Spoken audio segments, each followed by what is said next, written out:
Goldman Sachs global chief economist Jan Hatzius joins us with his first take on the report. Looks good from the headlines, but as I highlighted earlier, beneath the surface, where the job growth was concentrated, why the unemployment rate came down, wasn't all that great. What do you think? It overstates the strength of the report if you just look at the headline numbers. I think on the establishment survey, the private sector was pretty soft, and the big headline number was really driven by increases in state and local employment that we think probably reflect seasonal adjustment difficulties. And in the household survey, I mean, you're right, employment wasn't great, but there's nothing really concerning about it. I think that's the main takeaway. Yes, it wasn't nearly as strong as the headlines, but there's nothing too worrisome. Market is taking it as, okay, no chance in July for a rate cut, maybe September. You recently moved your first cut up to September. That seems reasonable to me. I don't think that's a slam dunk. It's going to depend on the data. I do think that the inflation numbers have been so far lower than expected. The May numbers were good. We'll see what June brings. And I think that can give you cuts starting in September, but it's going to depend on the numbers. Do you think we're going to get inflation this summer? It sounds like you don't. I think we'll see an increase, but I am less concerned about it than I was, say a month ago. And we've been moving down our forecasts to some degree, but not, I still think there will be a price bump. Might just be a little bit smaller. Obviously, we got this announcement yesterday around Vietnam. If the sort of average overall tariff ends up being closer to 20% than 10% or higher still, is that a development compared to what you're pricing in at the moment? And what does it do ultimately for the second half of the year, to inflation, to growth?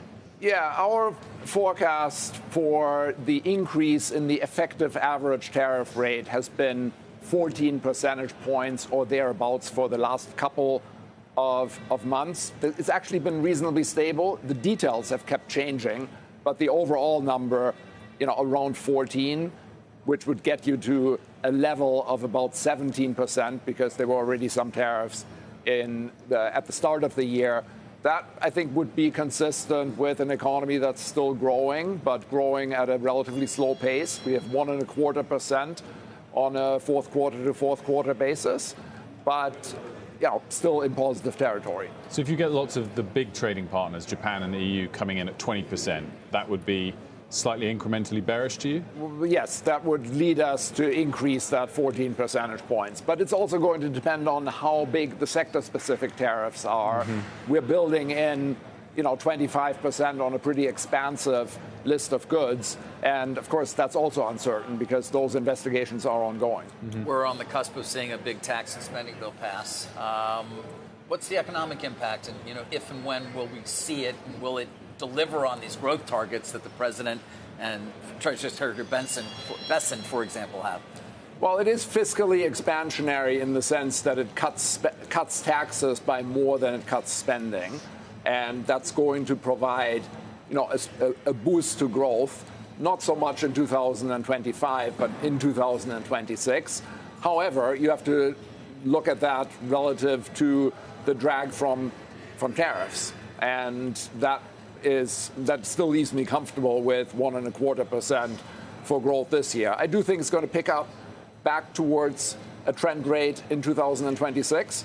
But I do think this year is probably going to be a little softer. What about deregulation? Do you factor that into the growth forecast? Because they say that will also help get us to 3%. That should also deliver an incremental boost. I think from a macro perspective, though, I expect that to be smaller than the tariff and fiscal effects because it's really more sector specific. It makes a big difference in certain sectors, but it probably makes a smaller difference in the macro economy. But back to trend growth in 26 is not 3%, correct? We have trend growth at just over 2%. So we don't quite get there in 26, but then once we get into 2000. According to your forecast, the Fed will have been cutting multiple times into next year, right? You say 3 this year? Yes. They're going to cut at every meeting in September. That's our forecast, yes. Because inflation will not be that big of a deal, and it's really more normalization. I mean, we're still at a high level of the funds rate at 4.25% to 4.5%, and if the inflation boost from tariffs is more temporary because it's really more of a price level effect, then ultimately I still think that the funds rate's headed lower. So either way, your probability for a US recession is close to zero? Well, we have it at 30% over the next 12 months. Okay, and there's always a certain baseline level. So the historical average is about 15. But we've been at 30. We've generally brought that down. We were, higher than that. We were at 45% for a while. What's the core thing you're watching that would adjust your probability? I think it's a number of things. Labor market deterioration is certainly something that can feed on itself. So when you have better than expected employment and unemployment numbers, that's a positive data point. But of course, we get lots of data points all the time, so we don't typically make big changes on one number. Are you surprised at how strong jobs market has hung in there at this point in the cycle and after all the uncertainty? This was stronger than I thought. Certainly this print. We do think that the unemployment rate's probably going to trend up a little bit. We're at 4.4% by the end of the year, but this was a better number for sure. All right, Jan. It's good to see you. Nice to see you as well. A lot to get through there. Jan Hatzius, chief economist at Goldman Sachs.